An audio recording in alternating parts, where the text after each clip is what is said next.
Hannibal firefighter Shane Jaeger tells how he cheated death with help from his fellow first responders the night of June 27th. It was up around Philadelphia on County Road 159, was heading to a medical call with Marion County R2 Fire over in Philadelphia.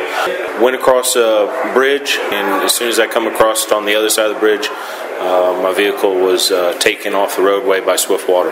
There was no notification. This was Fabius River that was out of its banks. It was in a personal vehicle.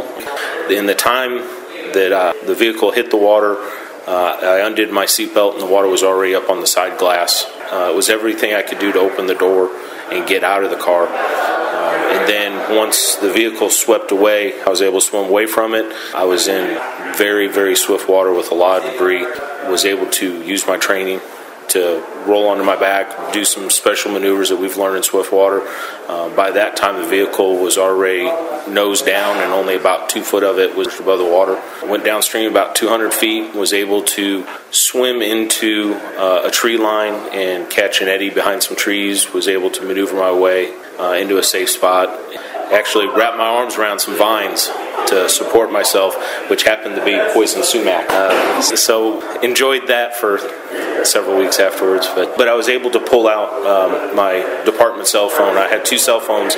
My personal cell phone was still in the vehicle. My department cell phone was in my pocket. It came on.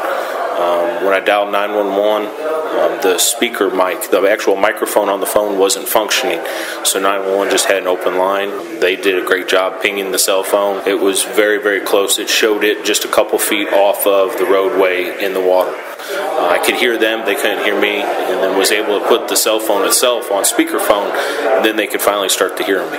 I was in water up to my neck. The water itself was probably about 35 foot deep. So on the left and the right of me had swift water with rapids that were about 2 foot high, with debris, trees that were about anywhere from a foot to 2 foot diameter were going downstream. I knew where I was in a safe spot, but I couldn't self-rescue myself. They were able to make notification to the local department, to Marion R2, other agencies, and Hannibal Fire Swift Water Team was one of the ones that came, which I'm actually the leader of. So I was in the water an hour and a half. That's how long it took to get everything mobilized. What was going through your mind? As soon as I hit the water, I knew there was a good chance that I was not going to make it alive out of this. I do a lot of rescue and stuff, and swift water is one of those things that is not forgiving. It's one of the most scariest rescues that you could have out there because you can't turn it off, can't walk away from it. And so what was it like being rescued by the people you work with every day? Unfortunately, it's kind of one of those, that was actually the first time I ever dialed and called 911. And having the dispatchers on the other side that are very confident and trained in what they do. One of the good things, too, is that, I'm trained to be calm in stressful situations like that, not to panic. And, apart from being itchy from the sumac, you really had no other injuries.